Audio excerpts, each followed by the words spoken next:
Vamos começar a nossa aula de gestão para resultados. Eu tomei desguei aqui, justamente por conta disso, que a gente está num horário diferente, então a luz é diferente, né?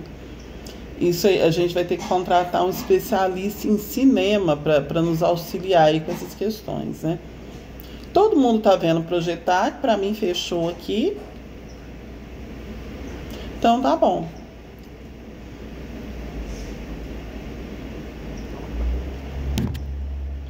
Então agora a gente vai começar com gestão de resultados na educação. É um livro, né, Deixa eu ver se eu consigo rodar aqui. Onde está o lote? No carro. Gestão de resultados é um livro da Isabela Muricy e da Neuza Chaves. Não é um livro tão antigo, né? Porque a gente pega o material, é tudo de 2003. Não é de 2003, esse é de 2016, então tá bem atual. Bem para o foco de diretor que hoje as redes estão pedindo, né? Alguém que bate metas, que foca em resultados. E não encontrei nada da Neuza Chaves, mas e a Isabela Lana Muricy, né? O que a gente foi encontrar dela que nos deu uma pista dessa autora? Ela tem mais de 20 anos de experiência nas áreas de sustentabilidade, né? Ali, toda hora que a gente pesquisa, a gente lê esse ESG, eu entendi como uma estratégia de gestão. Então, ela trabalha com gestão da educação, gestão pública, terceiro setor, provavelmente educação no terceiro setor, recursos humanos. Então, ela é uma gestora, assim, por natureza, não necessariamente professora. Não há citações dela no magistério. E ela é responsável pelo Programa de Desenvolvimento Sustentável da Falcone, né, que é uma empresa aí de estratégia sobre gestão, junto a clientes, consultora de livros, na mesma temática de gestão para a educação, gestão integrada à escola, como melhorar competências da equipe escolar e implementando a matriz de capacitação. Então, ela é uma capacitadora em educação, com foco em gestão. Então, quando vai colocar aqui, quais as razões do livro, né? Que é o que as autoras colocam na introdução. Então, ela vai colocar uma situação que a gente, quando está na gestão, né? Hoje eu digo que estou na gestão, a gente até verifica que estudos apontam que não é dinheiro que falta para melhorar a educação. Né? Claro que eu estou falando de uma realidade paulista, com melhor arrecadação.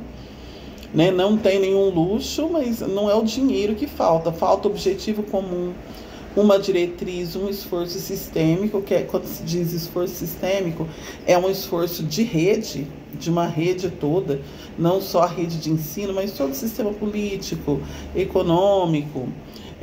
Um método que possibilite estabelecer metas, planejar estratégias, acompanhar e intervir para ter certeza do resultado. Então, muitas situações que nós vimos hoje, enquanto políticas educacionais, elas estão muito voltadas para a continuidade, para que as políticas não sejam interrompidas ao fim dos governos. Assim, é Plano Nacional de Educação, BNCC, justamente, e pode ver que esses documentos todos têm objetivos, têm metas, né? A curto e longo prazo, justamente para que se tenha um planejamento eficaz, que não seja rompido a cada fim de governo ou qualquer interferência da sociedade. Então, ela coloca aqui para a gente, ó. Tá, mas para eu atingir objetivos e metas, quais as responsabilidades e quais as atribuições? Então, o objetivo principal do livro, ela fala, tem um objetivo: contribuir para uma visão sistêmica do segmento educacional, destacando as responsabilidades e atribuições de cada elo. Quando ela escreve esse elo, nós vamos entender como cada participante aí no sentido assim de cada, cada gestor, cada pessoa, cada cargo, cada pessoa que tem uma atribuição nesse processo de gestão da educação. Então, o gestor político, o gestor da escola, os funcionários, os professores, a comunidade escolar, como a gente tem vindo, mas ela não usa o termo comunidade escolar. Então, ali, cada elo tem as suas atribuições, mostrando as inter-relações entre eles, de modo que todos estejam focados no aluno, desde o governador, o prefeito, o diretor da escola, a merendeira, o inspetor, cada membro ali dessa comunidade que tem que trabalhar por esse aluno. Em síntese, né, em resumo, o que se propõe? Que todos os elos, todas essas pessoas, esses cargos, essas atribuições, essas responsabilidades, ao cumprirem essas responsabilidades, agregam valor à cadeia, né? Cadeia, ou seja, né, do mais poderoso até aquele que presta um trabalho importante, mais direcionado à escola, desempenham sua função até chegar ao aluno. Cada um tem ali a sua participação. E o que ela fala de liderança na área educacional?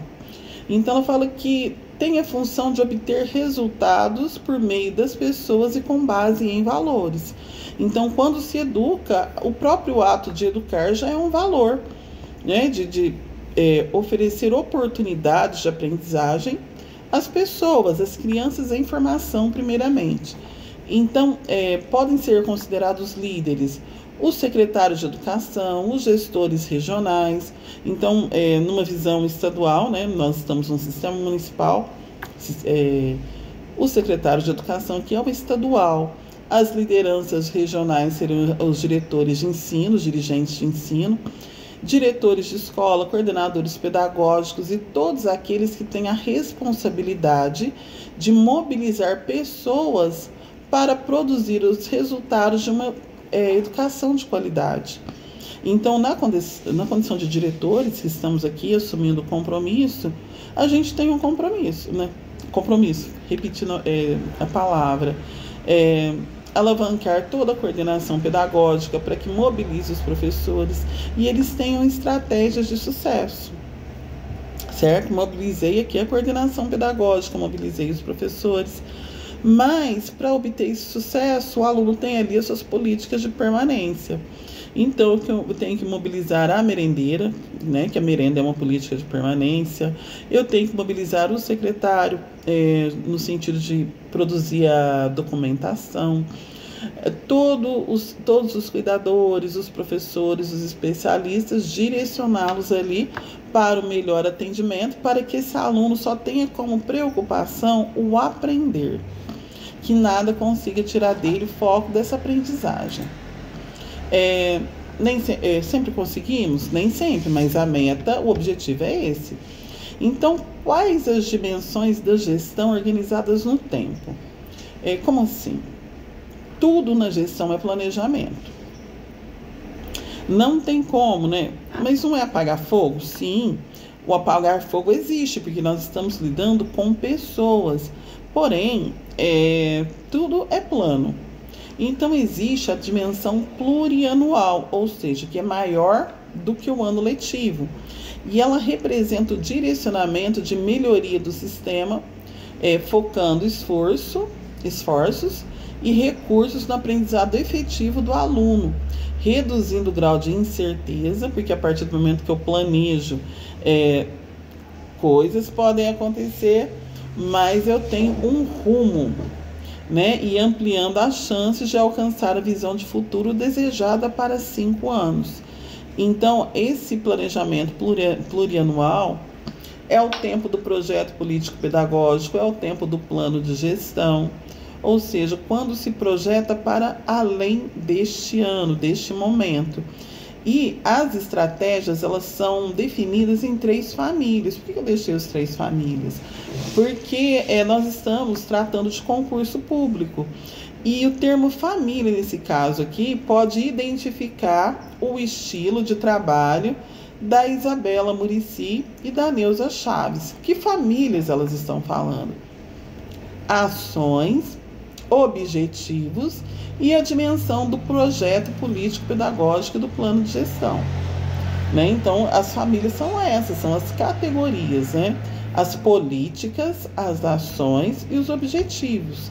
As políticas, tudo que é, no caso, algo que se tira da legislação e se coloca em prática na escola é uma política educacional. A política de uniformes, a política de formação de professores, a política de merenda escolar, então são políticas educacionais. As ações, elas vêm dessa implantação das políticas. E os objetivos, olha, eu tenho as políticas, eu preciso implementar as ações, eu preciso registrar tudo isso em objetivos e deixá-los ali no projeto político-pedagógico, né, no plano de gestão, não, porque ele é mais técnico. Como que eu trato da dimensão anual da gestão? Então, essa gestão caracteriza-se por estabelecer e atingir metas no horizonte de um ano, né? Eu não estava falando do plurianual. Quando a gente faz um projeto político-pedagógico, um plano de gestão, todos os anos nós atualizamos. Porém, o plano mesmo é aquele feito no primeiro ano. A dimensão anual, ela vai tratar do planejamento para aquele ano. Então, caracteriza-se por estabelecer e atingir metas no horizonte de um ano, devendo ser desdobradas até a sala de aula, onde os resultados acontecem. Então, eu estou fazendo meta, mas é para chegar na criança.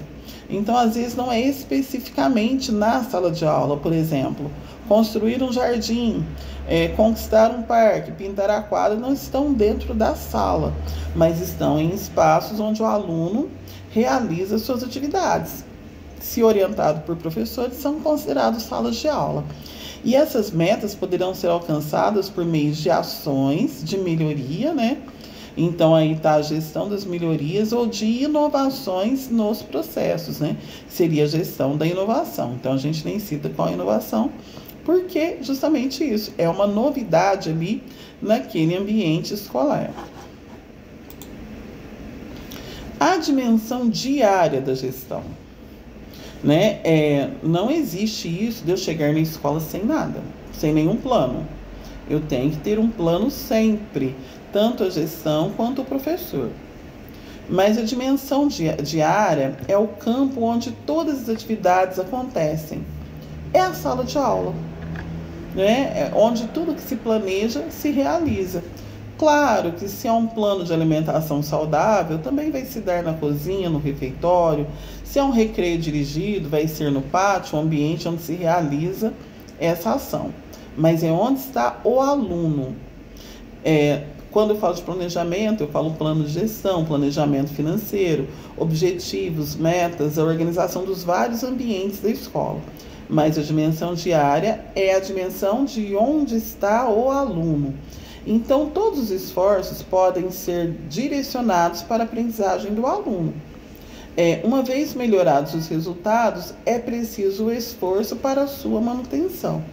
Então, se eu estou falando de melhoria na aprendizagem, por exemplo, de projetos de leitura, então já passou pelo planejamento financeiro, que seria comprar o livro, a capacitação do professor, no sentido de saber como desenvolver um projeto através desse livro.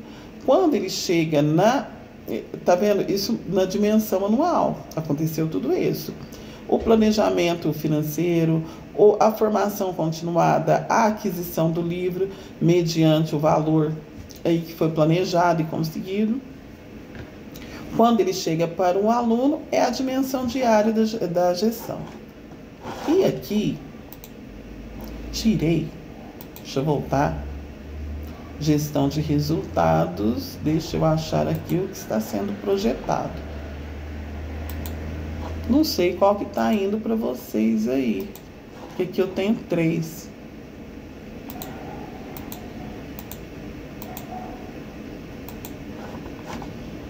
Espera aí um pouquinho. Achei.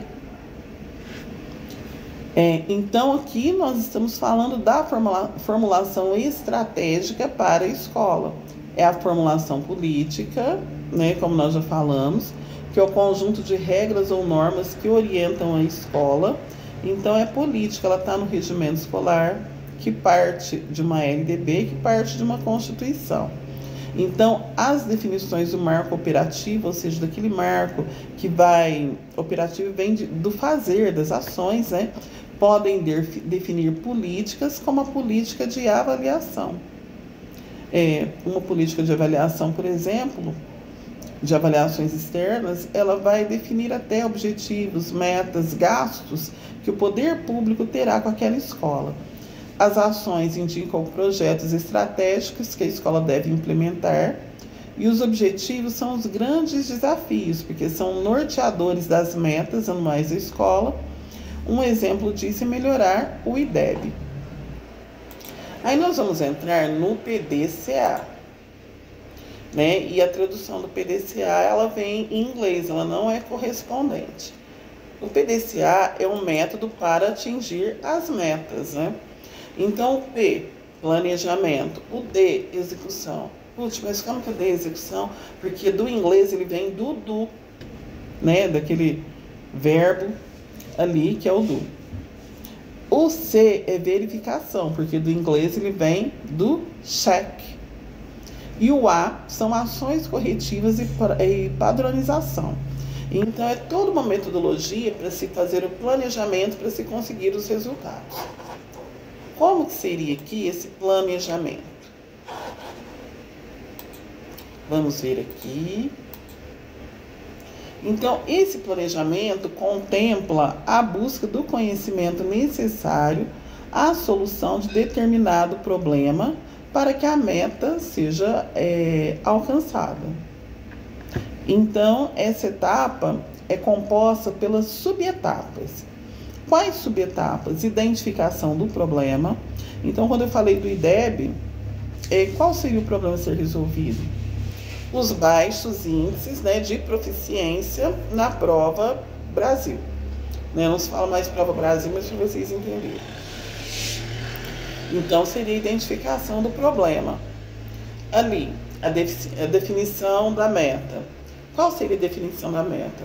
Olha, no IDEB existe uma meta projetada para cada escola. Né? IDEB, Índice de Desenvolvimento da Educação Básica.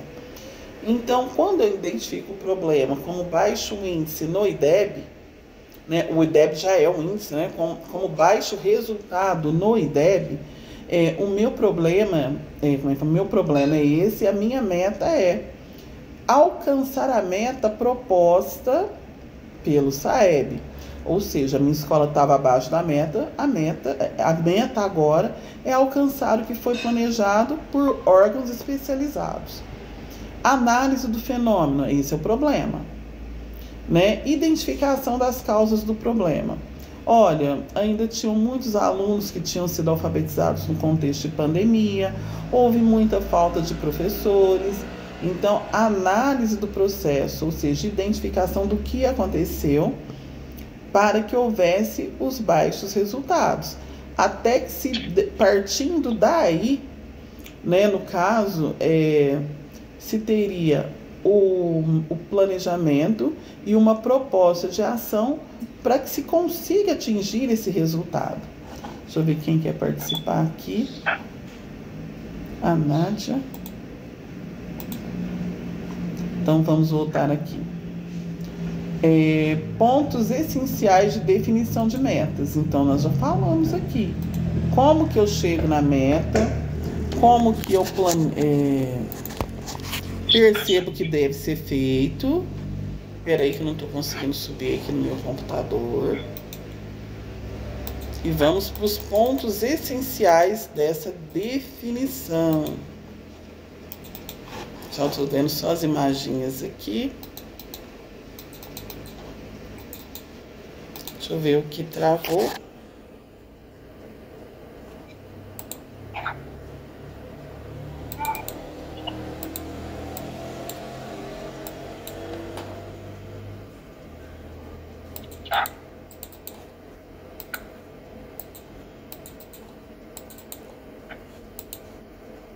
Gente, primeiro difícil era entrar.